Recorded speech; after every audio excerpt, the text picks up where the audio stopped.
Welcome to Real Talk for Real Life, where we're realizing everyone is always learning and living your full experience. I'm your host, Coach C, and this is your Fearless Friday episode, Defending and Defining.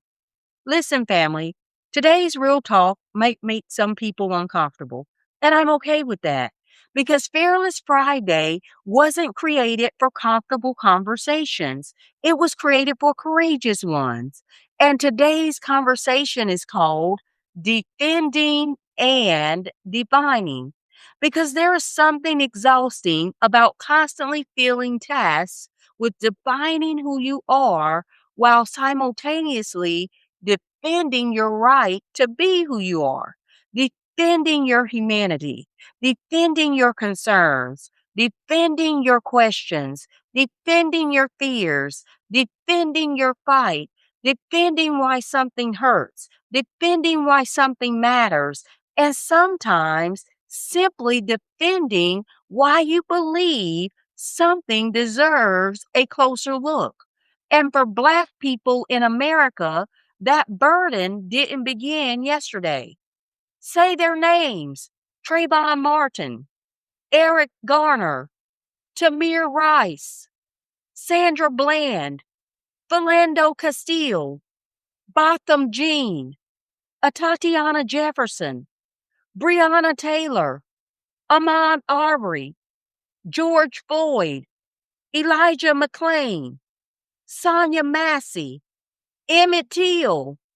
And now there are even names much closer to my home that have caused communities to stop and ask questions. Juliana Nazita, Cedric Caillou, and the name that has brought so many of us into another difficult national conversation, Nolan Xavier Wells. Different people, different places, different circumstances, different investigations, different conclusions. So, no, I am not standing here telling you every case is the same. I'm saying something much simpler. Every life deserves to matter enough for the questions to matter too. Why must we keep defining? Sometimes it feels as though Black people are constantly required to provide footnotes for our humanity. We say Black Lives Matter, and somebody immediately responds, all lives matter. Well, yes, all lives should matter, but saying Black Lives Matter never meant that anybody else's life did not. If one house on the block is burning and I scream, that house matters, I haven't declared war on every house that isn't on fire. I'm identifying the house that requires attention. And that is where defining becomes necessary because somebody will intentionally redefine your message if you don't know how to define it yourself. So define it. Black Lives Matter means our children matter, our mothers matter, our fathers matter, our sons matter, our daughters matter, our safety matters, our questions matter, our experiences matter, a right to equal treatment matters, our right to go home matters, our right to call for help matters. And when somebody doesn't make it home, the truth matters. Defending doesn't mean declaring guilt. Now, this is important because we've reached a place where asking questions is sometimes treated as though you're making an accusation. No, there is a difference between I know what happened and I want to know what happened. Those are not the same statement. Demanding an investigation does not mean you've already decided the outcome. Demanding transparency does not mean you've declared somebody guilty. Demanding evidence does not mean you're creating a conspiracy. Sometimes it simply means show me how you got there. And that is one of the reasons the Nolan Wells case has struck such a nerve. A young Black man went away for the 4th of July. He didn't come home. His family had questions. His community had questions. People across this country had questions. And the questions deserve to be answered by evidence, not Facebook, not rumors, not racial assumptions, not somebody's favorite narrative, evidence. Because the truth doesn't need protection from legitimate questions. Truth can withstand examination. And then comes the defending. This is where the conversation gets uncomfortable because sometimes when Black people question systems, suddenly the conversation becomes about us. Why are you angry? Why are you making this about race? Why are you protesting? Why don't you trust the process? Why are you asking so many questions? Why can't you wait? Why can't you accept the explanation? Why are you being divisive? And after a while, you're not even discussing the original concern anymore. Now you're defending your right to be concerned. Whew, that's exhausting because I'm defining the problem while defending why I'm allowed to believe there is a problem. History changes how people hear the present. And we cannot have an intellectually honest conversation about Black Americans and hanging without acknowledging history. That imagery carries historical weight. That doesn't mean every modern hanging is a lynching. Let me say that again because responsible advocacy requires responsible language. Every hanging of a Black person is not automatically evidence of a lynching. Facts matter, evidence matters, investigations matter, mental health matters, but history matters too. And you cannot tell a community carrying generations of historical memory that an image historically associated with racial terror should produce absolutely no emotional response. People are going to ask questions, and questions are not convictions. Questions are how we arrive at answers. Fear can inform the fight without controlling it. And maybe that's part of what I'm trying to say. Our fears sometimes inform our fights, but fear cannot be allowed to become our facts. That is where fearless living requires discipline because being fearless doesn't mean being reckless. Being fearless means being willing to enter difficult conversations while remaining anchored in truth. It means saying, I am concerned, so I will investigate. Not, I am concerned, therefore my assumption must be true. There is power in that distinction because if we want accountability from institutions, we must also demand accountability from ourselves. We cannot fight misinformation with more misinformation. Listen, social media social media will have a rumor dressed, accessorized, and halfway down the highway before truth finds its shoes.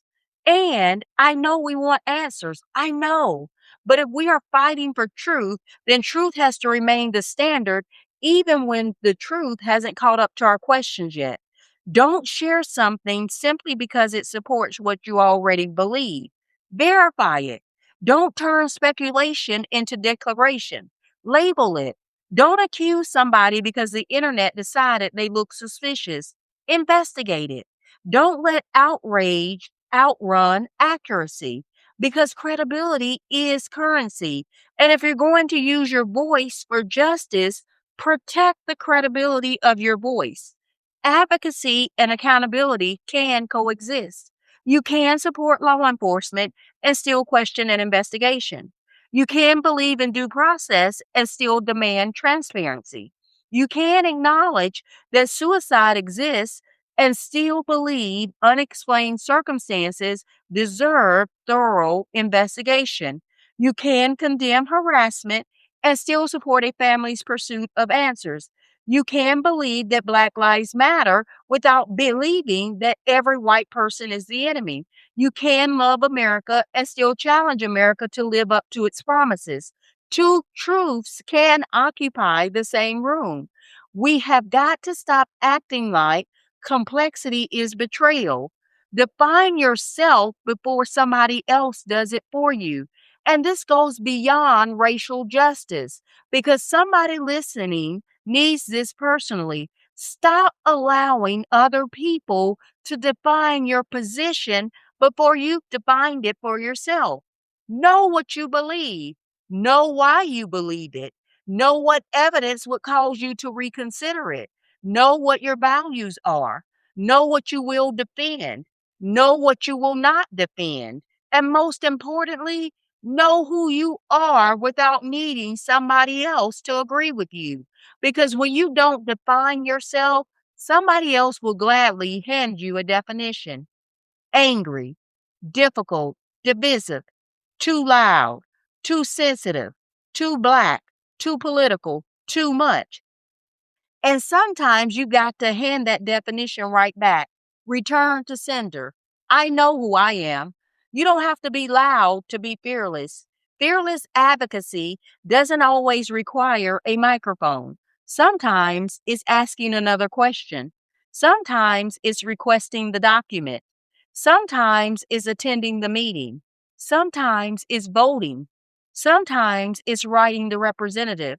Sometimes it's correcting misinformation in your own circle. Sometimes it's refusing to participate in dehumanizing conversation.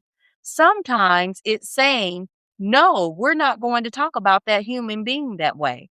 Sometimes courage is loud. Sometimes courage is incredibly calm. But courage is always willing to stand somewhere.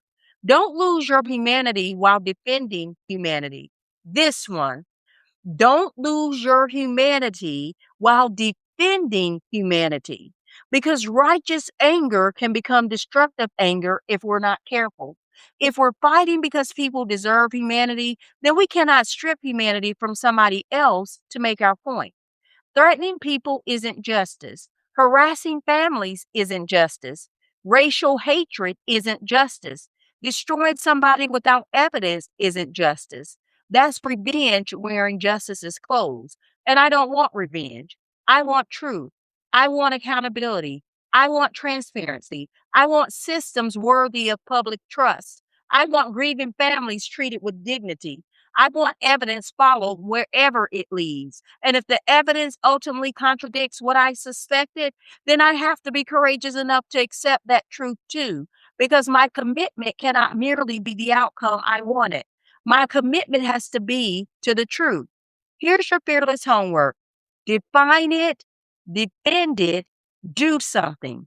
This weekend, I don't want you leaving this episode simply angry. I want you leaving it equipped. Your fearless homework has three parts. One, define it. Choose one social issue you care deeply about and write one sentence. I believe blank because blank. No slogans, no social media talking points, your words, your understanding, your conviction. If you cannot explain what you believe, spend some time learning before you spend time arguing. Number two, defend it with facts. Find three credible sources that either support your position or challenge you to think more deeply about it. Yes, I said challenge you because fearless people aren't afraid of information that complicates their opinions. Read something you disagree with. Ask yourself, what do I know? What do I assume? What still needs to be proven? That is how conviction becomes informed conviction. Three, do something. Turn concern into constructive action. Make the call, send the email, attend the meeting, support the family, donate to a credible organization, learn your local representatives, register to vote, mentor somebody, teach your children, correct misinformation, use your platform, but do something because outrage without action eventually becomes noise. And we weren't called to merely make noise. We were called to make a difference. Family, this episode wasn't designed to tell you what to think. It was designed to challenge you to think, to question, to learn, to verify, to speak, to listen, to stand, to define, and when necessary, to defend, because Black lives matter, truth matters, justice matters, due process matters, accountability matters, and humanity matters. We can demand answers without manufacturing them. We can challenge systems without abandoning facts. We can remember history without automatically assigning history's conclusions to every circumstance today. We can fight fiercely without losing ourselves in the fight. And we can refuse to become silent simply because our questions make somebody uncomfortable. So define what you stand for, defend it with truth, and then live in a way that demonstrates what you believe. Because fearless isn't reckless, fearless is informed, fearless is intentional, fearless is disciplined, fearless is courageous enough to ask the question, and courageous enough to follow the evidence wherever the answer leads. This is real talk for real life. As always, live fearless, live fearless, live fearless, and keep learning, keep living. This is real talk where we're realizing everyone is always learning and living your full experience. Make sure you're following me on Instagram and Facebook at Real Talk for Real Life. That's L.Y.F.E for more inspiration, merchandise, and motivation between episodes. This is Coach C. I'll see you on the next one.